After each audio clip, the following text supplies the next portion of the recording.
Greetings, fellow metas, and welcome to an in-depth exploration of my most devastating weapon build yet, the Silent Anabasis Frost Vortex. This isn't just a build, it's a symphony of silent destruction and icy annihilation. We're talking about staggering 331,000 DPS, enough to melt through even the toughest adversaries. But the power doesn't stop there. The build also offers unparalleled ad clearing potential, effortlessly sweeping away hordes of enemies, and surprisingly survivability that will keep you standing strong in the face of overwhelming odds. Intrigued? You should be. So settle in, perhaps grab a refreshing drink, some delicious snacks, because you won't want to miss a single detail of how to unlock this incredible power for yourself. Let's get started. So let's take a look at the main weapon of this build, the Silent Anabasis. 15% chance to trigger Frost Vortex on hit. Hitting the target generates an ice crystal with a cooldown of 1.5 seconds. Ice crystals automatically shatter after 15 seconds, dealing frost elemental status damage equal to 100% psi intensity to nearby targets. Frost Vortex damage bonus applies. Ice crystals can also be shattered by shooting them, which increases the damage they deal to 350% psi intensity, 40% damage to players. Frost elemental damage plus 30%, plus an additional 8% for every ice crystal shattered for 15 seconds, stacks up to 3 times.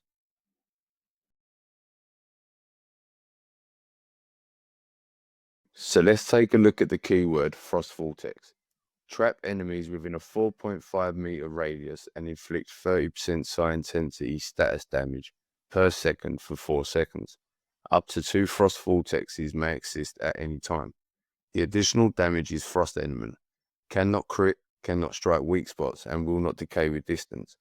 Actual factor equals 30% times 1 plus Frost Vortex damage factor bonus times 1 plus Frost Vortex final damage bonus. For the calibration, I am running a rapid shot style for fire rate plus 20%, reload speed plus 40%, attack minus 10, with a double elemental damage buff of 7.1% and 11.6%.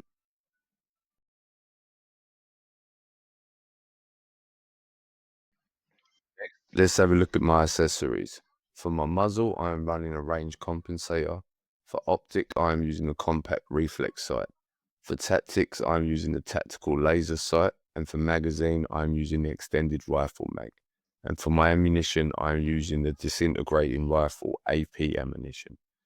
This gives me a total stability of 70, accuracy of 69, range of 40, and a reload speed of 42, with 44 bullets in the magazine.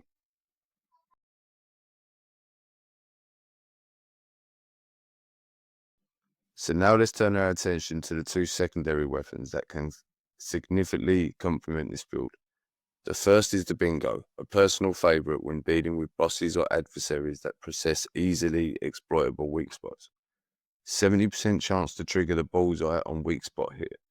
After switching to this weapon, the first hit will trigger the bullseye. Grants weak spot damage plus 15% on hit for 10 seconds. Effect can stack up to 3 times.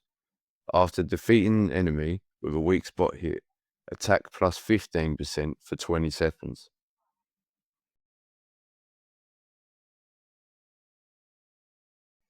So now let's take a look at the keyword bullseye and see what it does. Highlight marked targets will be outlined and suffer from vulnerability plus 8% for 12 seconds. This in turn means that they will receive 8% more damage. For my accessories, I am using range compensator for the muzzle, large optic sight for my optic, tactical SR mag for my magazine, and tungsten SR AP ammo for my ammunition.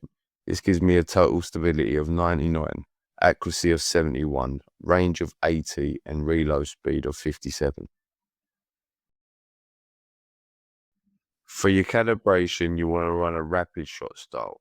Unfortunately, I've only got a purple calibration at the moment. I've not been lucky enough to drop a legendary calibration, but you want to aim for a rapid shot style with double weak spot damage.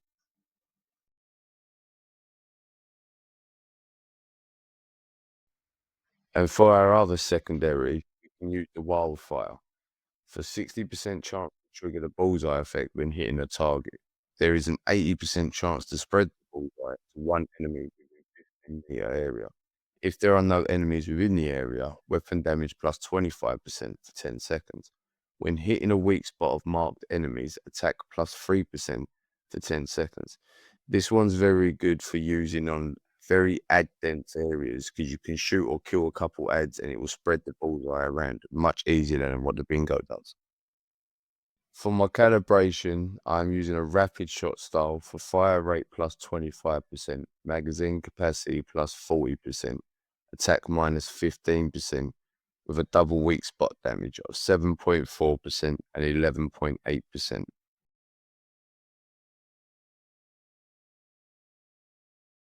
And for our melee weapon, we will be using the Kukuri knife. Defeating a target grants all weapons attack plus 30% and crit rate plus 15% for 10 seconds.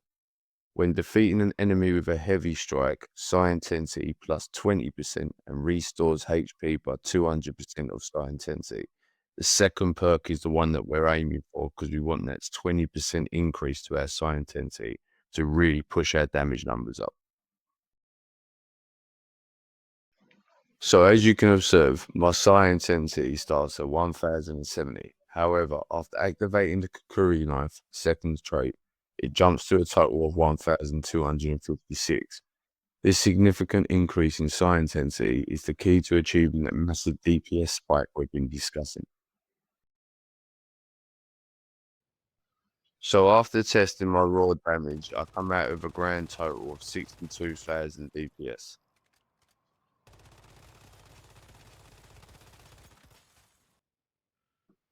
So after activating the Kukuri knife's second trait, my DPS goes up to 83,000.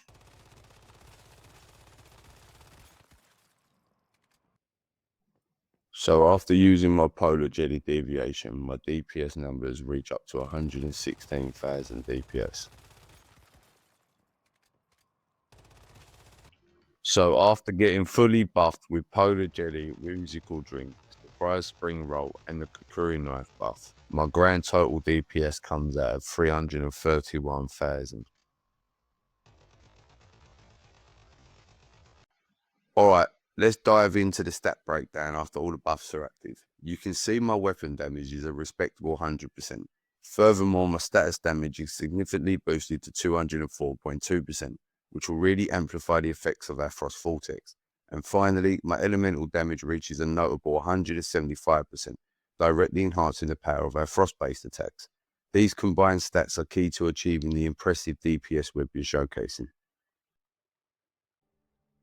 So for my Cradle perks, I am running Anti-Void, Tactical Combo, Status Enhancement, Deviated Energy Defense, Chaotic Force, Elemental Sense, Marked Strike, and Extreme Freezing. I'd just like to take a quick moment to say a big thank you to all the viewers and my subscribers for your continued support. If you're enjoying the content so far, please feel free to leave a like, drop a comment, and subscribe for more. Now let's get back to the video. So now let's take a look at our food buffs. For our drink buff, we'll be using the whimsical drink to gain 25% status damage. If made with the gourmet chef, this goes to 32.5% status damage. For this, you will need 1 bell flower, 1 deviated saffron, 5 purified water, and 5 ice cubes. For the food buff, my preference is the surprise spring roll. Its 5 to 15% elemental damage bonus is particularly potent for this build, effectively doubling to the higher value when our life drops below 40%, a state easily achieved when running with the maximum sanity debuff.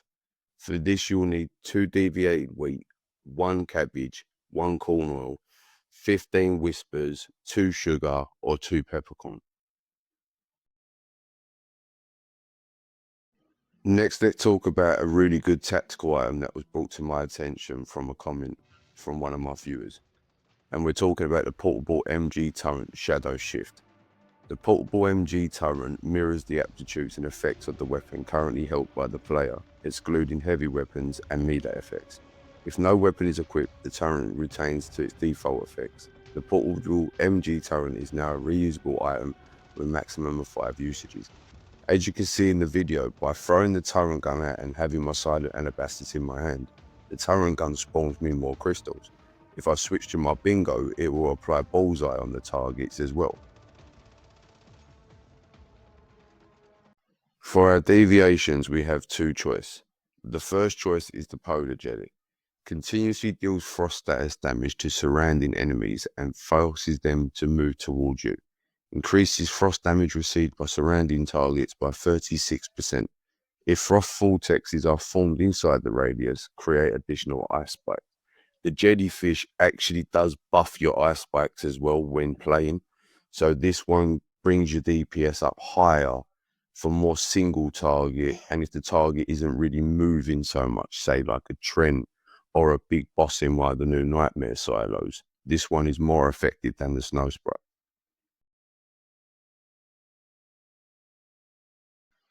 And for our second deviant, we had the Snow Sprite. I'm running a Lunar Oracle version as it gains me extra status damage. Generate ice spikes near the target every 3 seconds. Ice crystals shatter when shot, dealing 100% frost damage to nearby targets and causing them to take 48% more frost damage. This deviant is very good for ad control, whereas the polar jelly is more used for single target DPS as it stays there and doesn't really move around. This deviant is phenomenal for ad control as it will circle the map, it will lay lots of crystals for you to shatter, and as you can see, you gain 48% frost damage from when you shatter the crystals anyway. So now that buffs have been explained, let's talk about the armor sets that we'll be using for this build. So for the main armor set, I'm running a 3-piece treacherous tides for weapon damage reduction of 10%. When HP is below 70%, weapon damage and status damage plus 12%. And for the last 3-piece piece, the HP reduction from low sanity is decreased by 40%. Weapon and status damage plus 10% and further increases as your sanity drops up to 28% at 30% max sanity. Just by having 3-piece of treacherous set on, this gives us a grand total of 50% weapon damage and 50% status damage, just for having 3 pieces of armor. For our next set of armor, we're running 2-piece Blackstone. For cold and heat resist plus 2.5%, which is quite negligible. We don't even really need that perk, we just want the second perk. Upon dealing elemental damage, gain 1 stacks of warm sensation. Elemental damage plus 2% for 2 seconds.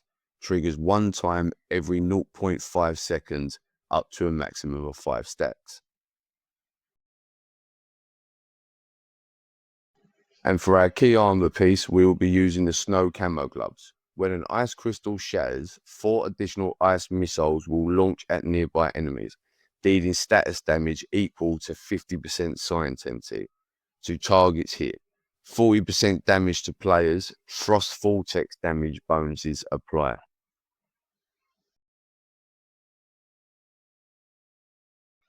For the final set of armor, if you are running in a Way of Winter server, not Manibus or Lunar Oracle server, then you want to be running the Blackstone. You want to run 4 pieces, but you want to make them with either hot rock ore or cold crystal ore for the added bonuses of replace existing gear effects grants a huge elemental damage bonus under high temperature conditions if you create it with hot rock ore. If you create it with cold crystal ore, you get replaces existing gear effects, grants a huge elemental damage bonus under low temperature conditions. Again, make your armor with these cold and hot rock ores only if you are in a Way of Winter server. So now that we have discussed the armor sets that synergize well with this playstyle, let's delve into the crucial weapon mods that truly bring this build together. First and foremost, we had the Silent Anabasis weapon mod itself. Vortex multiplier, Frost Vortex suffix. Max number of Frost Vortexes plus 1, Frost Vortex damage plus 10%, and my aptitude effects are Frost Vortex damage plus 4.8%, damage against elite enemies plus 1.5%, weapon damage reduction of 4.8%, and frost damage plus 6%. For the secondary weapon, Bingo, I am running Vulnerability Amplifier Precision. The bullseye adds vulnerability plus 8%, with the aptitude effects of weak spot damage plus 9%, head damage reduction plus 6.4%, damage against elite enemies plus 4.5%, and max HP plus 3.6%. For the helmet mod, I am running Deviation Expert with the lunar suffix. For range minus 25%, fire rate plus 10%, status damage plus 20%, with the aptitude effects of damage against normal enemies plus 6%. The lower your HP, the higher your elemental damage up to 16%. The lower your HP, the higher your status damage up to 9.6%. And the lower your HP, the higher your damage reduction against deviants up to 7.2%. So for my mask mod, I am running Frost Construct with the Frost Vortex suffix. Frost constructs, ice spikes, ice missiles, ice crystals deal plus 10% damage. If the target is in Frost Vortex status, damage dealt plus an extra 10%. And as we are going to be spawning a lot of crystals, this one pairs perfectly with the build. My aptitude effects are Frost Vortex damage plus 6%, damage against elite enemies plus 3%, head damage reduction plus 3.2%, and frost damage plus 4.8%. For my chest mod, I am running Ardent Shield with the lunar suffix. While the shield is active, you gain 15% damage reduction. When the shield exceeds 1,000 single instances of damage, they will not penetrate the shield. The aptitude effects. The lower your HP, the higher your damage reduction against deviants up to 9.6%. Damage against great ones 2.4%. The lower your HP, the higher your elemental damage up to 16%. And the lower your HP, the higher your status damage up to 12%. For my legs mod, I am running Elemental Resonance with talent suffix.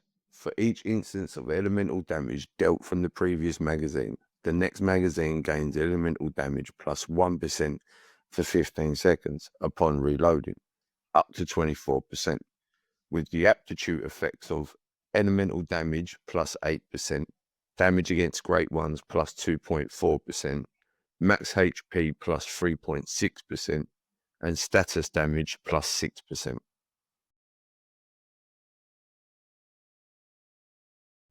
Next is the gloves mod, which I am using status enhancement talents.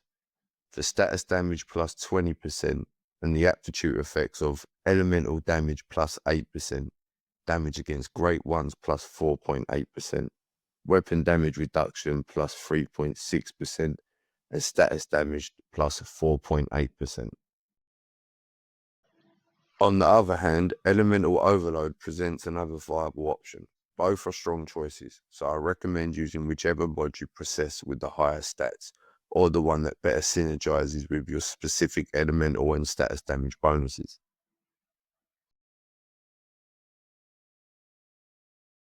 And finally, for our feat mod, we are using Rush Hour talent. Every 10% HP loss grants plus 4% melee weapon and status damage, with the aptitude effects of elemental damage plus 8%, damage against normal enemies plus 6%, status damage plus 4.8%, and damage against elite enemies plus 1.5%. On the other hand, if you don't have Rush Hour or don't play with low life, then the best option for you would be Covered Advance. Taking no damage within 4 seconds grants plus 20% melee, weapon, and status damage for 30 seconds. The effect resets when the duration ends. And on that note, it brings us to the end of the video. I would like to say thank you for your time. If you've enjoyed the content, please feel free to leave a like, drop a comment, and subscribe for more Once Human guides. Stay tuned for more future builds and tips. Until next time, stay safe out there, mates.